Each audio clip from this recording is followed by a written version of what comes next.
일본 제국주의 식민지 지배 36년의 무거운 짐을 겨우 남의 도움을 받아 벗어버린 신생 한국이 두동강이 난 몸에 상처를 입은 채 이승만 자유당 독재 3년의 실정으로 기진맥진해져서 맞은 4.19 학생혁명은 결코 한국 민주주의의 완성이 아니었다.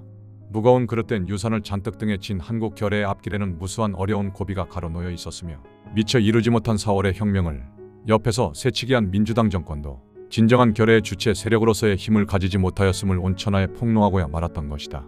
못 살겠다 갈아보자. 이 구호는 민주당이 야당으로서 자유당에 대한 선거 전략에서 꾸며진 장꾀에서 나왔다고 볼 수 있을는지 모르나 그 구호가 그토록 붐을 일으킨 데는 반드시 국민 여론의 억센 반응이 뒷받침되어 있었다는 점을 잊어서는 안 될 것이다.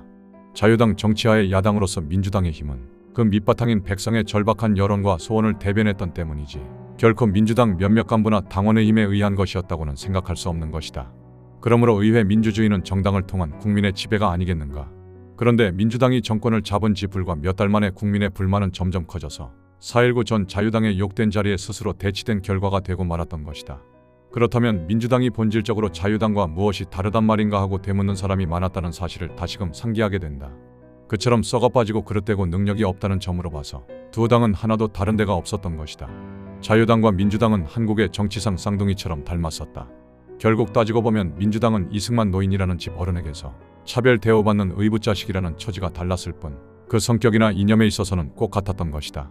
마침내 못 살겠다 갈아보자고 하는 그 말투에 있어서도 자신 없는 갈아나보자는 투의 제의는 자유당에 의해서 갈아봤자 별 수 없다라는 구호로 대꾸되었는데 불행히도 그것이 어떻게 그렇게 들어맞았는지 신기할 정도이다.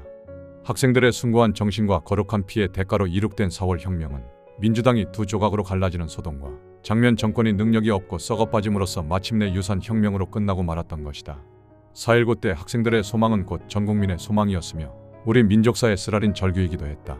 그러나 건전한 민주주의가 다시 서구 가난을 몰아내며 복지사회 건설의 소망은 오랫동안 굶주린 민주당 일파의 감투 나눠 가지기와 정권을 빼앗기 위한 다툼 그리고 중석 사건 등으로 말미암아 여지없이 배신당하고 말았던 것이다.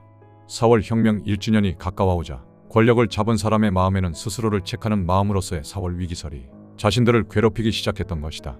이 위태로운 생각은 권력을 잡은 당에게는 단지 정권을 빼앗기지 않을까 하는 추잡한 이기적인 공포감에 그치었고 진정한 결의의 양심에서 우러난 깨달음이나 반성은 아니었던 것이다. 그러므로 민주당이 권력을 잡은 것은 썩은 자유당에 접붙인 가장기와 같았으므로 썩어빠진 모습은 성질상 아무런 다른 점이 없었던 것이다.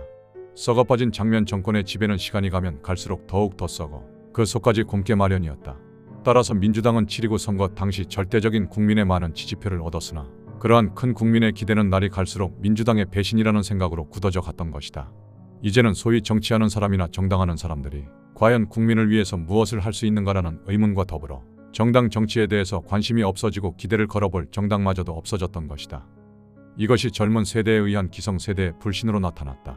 기성세대는 썩었다. 기성세대는 물러가라. 이 목매인 외침은 젊은 청년 학생들의 진심에서 우러난 결의의 소리이며 시대의 소리이기도 했던 것이다. 막다른 어려운 고비에 처한 조국의 앞길이 어둡다고 하면서도 그 어둠의 저편에 희망의 태양이 여명을 가져온다면 그것은 진정 이 나라 젊은 세대여 청년 학생이 아닐 수 없는 것이다. 그러므로 결의의 장래를 근심하는 사람은 이 젊은 세대의 목매인 외침에 귀를 기울여야 했고 때로는 조잡하고 과격할 때도 있고 간혹 탈선하는 일이 있더라도 그들의 목소리, 지축을 뚫고 들려오는 새 세대의 소리에 귀를 기울여야 하는 것이다. 그 소리는 기성세대에 대한 불신으로 나타나고 국토통일론으로 나타났으나 모든 젊은이들의 요망이 한데 뭉쳐진 것은 민주당이 권력을 잡은 데 대한 믿지 못하는 마음이요 나아가서는 무엇인가 새롭고 민주적인 혁신 세력이 나타나야 하겠다는 예감이었다고 볼 수 있다. 민주당은 풍성한 국민의 기대에 대해 너무도 가혹하고 추잡한 꼴로 배은망덕하고 말았다. 민주당이 정권을 잡은 시대는 데모파업 신구파가 갈라지고 교원 노동조합의 소동으로 그야말로 누구의 말 맞다나 당군 이래의 최대한의 자유가 있었다고 하나 이는 자유를 혼돈과 혼동하는 어리석음이요 책임없는 방종을 자유라고 생각하는 무지의 탓이 아니고 무엇이겠는가. 세계 의정사상 두 가지 괴상 망측한 이야기가 있다면 하나는 뒤떨어진 파키스탄의 의회 안에서 부의장이 의원한테 맞아 죽은 폭행 사건이요 다른 하나는 4.19 후 이 나라 국회의 폭도들이 흑발로 들어가서 21분 동안 의정 단상을 빼앗아 차지했던 추태일 것이다. 낡은 정치인들의 녹슨 사고방식에 의하면 자유란 감투를 쓰는 자유, 밀수의 자유, 폭행의 자유, 부정축제의 자유가 아니고 무엇이겠는가. 민주당의 세력은 신구파를 막론하고 자유당 정치하에 이미 썩었고 어떤 사람은 여당에 한몫 끼지 못하는 분풀이로 야당에 떨어진 옛 자유단계가 상당히 많았던 것이다. 썩을 대로 썩은 기성 정당인들로서 야당이라고 해서 별로 다를 바 없었고, 다른 점이 있다면 오랜 동안의 배고픈 야당 생활에 굶주려 보다 억센 식욕이 그릇된 일에 용감해졌다는 일일 것이다. 4.16 이승만 대통령의 하야 성명 후부터 민주당은 거짓을 가지고 정치를 시작한 셈이다.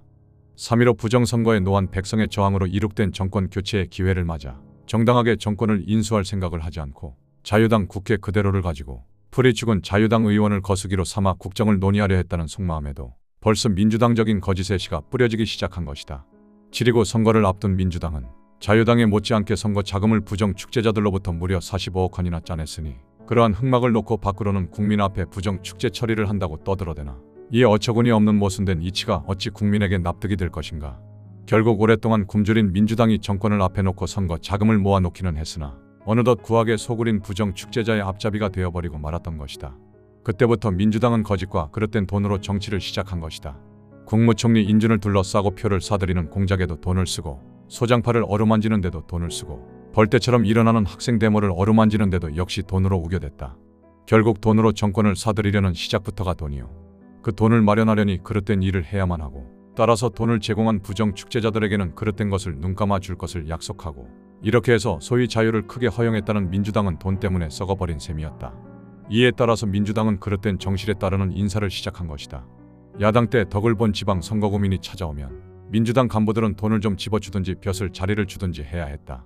정권을 잡은 민주당 간부들은 혹은 장관실에서 혹은 국장실에서 홍수처럼 밀려드는 선거 고민의 내방으로 문전성시를 이루고, 크고 작은 이권은 이 상경객들과의 내통으로 좌우됐으니 지방에서의 민주당원들의 횡포는 극에 달했던 것이다.